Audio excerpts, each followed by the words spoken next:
মহিলা ও পুরুষের নামাজের নিয়ম কি এক, এটা সঠিক কিনা? দেখুন, মহিলা এবং পুরুষের সালাতের নিয়ম নিয়ে আমরা একটা ভিডিও করব, অনেকদিন থেকে আমাদের ইচ্ছা, কিন্তু সময় সুযোগ হয়ে উঠছে না। আমরা করবো ইনশাআল্লাহ বিসমিল্লাহ। মৌলিকভাবে শুধু এইটুকু বলে রাখি, এইটাকে যত বড় করে দেখানো হচ্ছে, বিষয়টা এরকম বড় না। একটা কথা ডক্টর খন্দকার আব্দুল্লাহ জাহান বলেছেন, আমরা বিভিন্ন সময় কোট করি, সেটা হলো মেয়েরা যদি হুবহু ছেলেদের মতো সালাত আদায় করে, কোনো পার্থক্য না রাখে, তাহলে পৃথিবীর কোনো আলেমের মতে, হানাফি মাযহাবেরও কোনো আলেমের মতে ওই মেয়ের সালাত হবে না, এরকম না। আবার মেয়েরা আমাদের দেশে যে একটু জড়সড় হয়ে সালাত আদায় করে পুরুষের চাইতে একটু একটু ভিন্নভাবে, মানে পদ্ধতিগতভাবে জড়সড়তা একটু বেশি করে আদায় করে, এভাবে যদি সালাত আদায় করে, তাতেও পৃথিবীর কোনো আলেমের মতে তার সালাত হবে না, এরকম না। তার মানে বিষয়টা ফরজ ওয়াজিব লেভেলের না। এই বিষয়টাকে নিয়ে আমরা যত আধা জল খেয়ে নামছি এবং মানে এমন ভাবে বলছি যেন সালাতই হবে না, এটা হলো আমাদের বাড়াবাড়ি এবং সীমা লঙ্ঘন।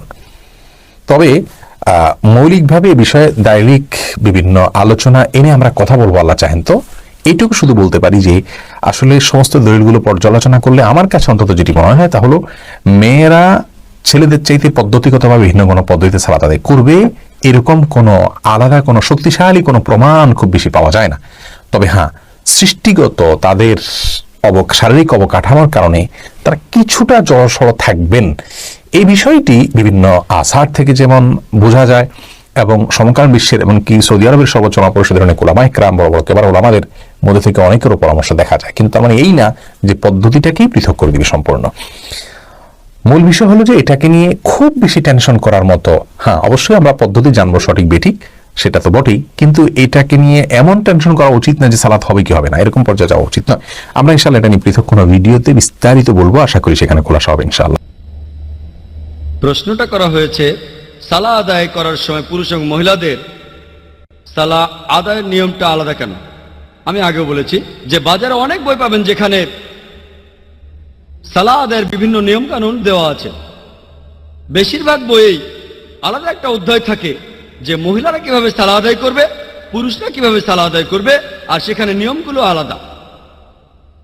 সত্যি বলতে এমন একটা সহিহ হাদিসও খুঁজে পাবেন না যেটা বলছে যে মহিলারা তাদের সালা আদায় করবে পুরুষদের চেয়ে আলাদা নিয়ম, এমন কোন সহিহ হাদিস নেই।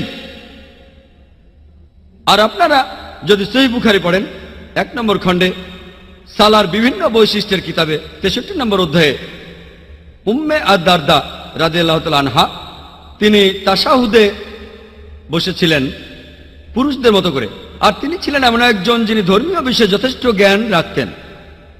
এরকম আরো অনেক সহিহ হাদিস আছে যেগুলোর বর্ণনা দিয়েছেন হযরত আয়েশা, নবীজির অন্যান্য স্ত্রীগণও দিয়েছেন, আর অন্যান্য মহিলা সাহাবীরা, আল্লাহ তাদের সবাইকে শান্তিতে রাখুন। আর এর উল্লেখ আছে সহিহ মুসলিম, সহিহ বুখারীতে, এমন বিভিন্ন সহিহ হাদিসে। তবে তাদের কেউই বলেননি যে পুরুষ এবং মহিলাদের সালা আদায় করার যে নিয়মগুলো আছে সেগুলো একেবারে আলাদা। উত্তরটা খুব পরিষ্কারভাবে দেয়া আছে। আমার লেকচারে আগেও বলেছি, সহিহ বুখারীর 1 নম্বর খণ্ডে বুক অব আজান 18 নম্বর অধ্যায়ের 604 নম্বর হাদিস বলছে। এছাড়াও সহিহ বুখারীর 9 নম্বর খণ্ডের 352 নম্বর হাদিসে আছে যে নবীজি বলেছেন, ইবাদত করো যেভাবে আমাকে ইবাদত করতে দেখেছো। তাহলে পুরুষ এবং মহিলা সালা আদায় করবে একই রকম নিয়মে আর একই রকম ভঙ্গিমায়। আশা করি উত্তরটা পেয়েছেন। নারী এবং পুরুষের সালাত এক কিনা, এ বিষয়ে আবহমান কাল থেকে দুইটি মতামত মুসলিম বিশ্বে প্রচলিত হয়ে আসছে। একটি মত হচ্ছে নারী পুরুষের সালাত একরকম, কারণ বিষ্ণু বলেছেন সল্লু কামা রাআইতুমুনি উসাল্লি, তোমরা আমাকে যেমনি সালাত পড়তে দেখো তোমরাও তেমনি সালাত পড়ো, আমার মতো পড়ো। তো বিশ্বনবী নারী পুরুষ সবার জন্য আদর্শ, তাই নারী পুরুষের সালাতের কোনো পার্থক্য নেই, এটা হচ্ছে একটা মত। আরেকটি মত, যেই মতের ধারক বাহক হচ্ছে আহনাফরা, হানাফি মাযহাবের স্কলাররা এবং হাম্বলি মাযহাবের স্কলাররা। আল মুগনি একটা কিতাব আছে লি ইবনে কুদামা, ওনার লেখা এই কিতাবের ভেতরে এবং আরো কিছু বইতে তারা এই মতামত প্রকাশ করেছে যে পার্থক্য আছে, এবং আহনাফরাও সাপোর্ট করেছে। তাহলে আমি বলছিলাম নারী পুরুষের সালাতের ব্যাপারে দুইটা মত। প্রথম মত হচ্ছে যে কোনো পার্থক্য নেই, নারী পুরুষের সালাত এক। আরেকটি মত হচ্ছে যে পার্থক্য আছে।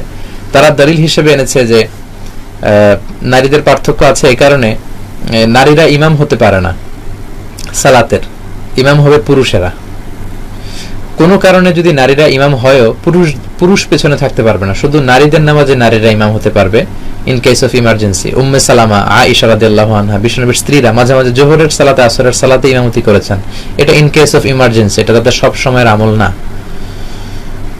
তো সেক্ষেত্রে আবার শর্ত হচ্ছে জাহারি কেরাতে নারীরা আওয়াজ করে পড়তে পারবে না। যেমন আমি পুরুষ, আমি মাগরিবের নামাজের ইমামতি করলে আওয়াজ করে সূরা পড়ব, কিন্তু নারী যদি ইমাম হয়, পুরুষদের তো ইমাম হতেই পারবে না, শুধু নারীদের হতে পারবে ইন কেস অফ ইমার্জেন্সি, কিন্তু তিনি আওয়াজ করে, তাদের কোনো জাহারি কেরাত নেই, সব সিররি। আবার আমি সামনে দাঁড়াবো, সব মুক্তাদির আমার পিছনে দাঁড়াবে, পুরুষদের ক্ষেত্রে এটা নিয়ম। কিন্তু নারী যদি কখনো ইমাম হয়, তিনি সামনে দাঁড়াতে পারবেন না, একই কাতারে সমান হয়ে দাঁড়াবেন। তো এই তো কিছু পার্থক্য পাওয়া গেল। আবার পার্থক্য আছে সাতারের ক্ষেত্রে। আওরা, পুরুষদের আওরা হচ্ছে নাভি থেকে হাঁটু, কিন্তু নারীদের সারা দেহ ঢেকে রাখতে হয়। আবার নামাজে যদি কোনো ভুল হয়, ইমাম সাহেব ভুল করেন, আমরা পেছন থেকে পুরুষরা পড়বো সুবহানাল্লাহ। নারীরা যদি জামাতে থাকে, তারা কিন্তু সুবহানাল্লাহ বলতে পারবে না, তারা হাততালি দিবে, তারা বুকে হাত বেঁধে এরকম এরকম হাততালি দিবে। হাদিসে এসেছে যে আত-তাসবিহু লির-রিজাল ওয়া তাসফিকু লিন-নিসা, নামাজে কোনো সমস্যা হলে ফালিয়ুসাব্বিহুর রিজাল ওয়া লিয়ুসাফফিকুন নিসা, পুরুষরা সুবহানাল্লাহ বলবে। আমরা বাংলাদেশে আল্লাহু আকবার বলে লোকমা দেই, আল্লাহু আকবার বলে ফেলি। এটা আসলে হাদিসের পরিপন্থী। সুবহানাল্লাহ বলা উচিত। সুবহানাল্লাহ বলে ইমাম সাহেব বুঝবে ও ভুল হলো। কিন্তু ইমাম সাহেব এমন কোনো ভুল করলো যেটা পুরুষরা কেউ ধরতে পারলো না, পেছনের নারীরা বুঝতে পারলো, তারা কি সুবহানাল্লাহ বলবে? না, তাদের আওয়াজটাও কিন্তু আওরা, পর্দা। এজন্য তারা হাত বেঁধে আছে এভাবে, সবাই মিলে হাততালি দিলে এভাবে সবাই, ইমাম সাহেব বুঝতে পারবে ও তাহলে কোনো ভুল হয়েছে, তিনি শুধরে নেবেন। এই তো আরেকটা পার্থক্য পাওয়া গেল। এভাবে অনেকগুলো পার্থক্য পাওয়া যায়। পুরুষদের জন্য জামাতে মসজিদে পড়া সুন্নাতে মুআক্কাদা, কিন্তু নারীদের জন্য মসজিদের চেয়ে ঘর উত্তম। এই যে পার্থক্যগুলো আছে, এগুলোকে সামনে এনে হাম্বলি মাযহাবের স্কলাররা, হানাফি স্কলাররা, ওনারা বলে যে কিছুটা পার্থক্য, সেটা হচ্ছে তারা নিজেদেরকে আঁটো করে দাঁড়াবে, তারা পাগুলো মিলিয়ে দাঁড়াবে এবং সিজদায় গেলে দেহটাকে জমিনের সাথে লাগিয়ে দাঁড়াবে। তা না হলে পুরুষদের মতো সিজদা দিলে তাদের ব্রেস্ট, স্তন ঝুলে থাকবে, এটা দেখতে হয়তো খারাপ দেখায়, তাদের পর্দার কিছুটা সমস্যা। এই দৃষ্টিকোণ থেকে তারা বলেছেন কিছুটা পার্থক্য আছে। তো আবহমান কাল ধরে এই দুইটা মত, এক মত বলে যে না কোনো পার্থক্য নেই, আরেক মত বলে যে কিছুটা পার্থক্য আছে, যাতে নিজেদেরকে আরেকটু আব্রু পর্দার মধ্যে রাখা যায়। তো যেহেতু ফ্লেক্সিবিলিটি আছে, আপনি যে কোনো মত গ্রহণ করতে পারেন।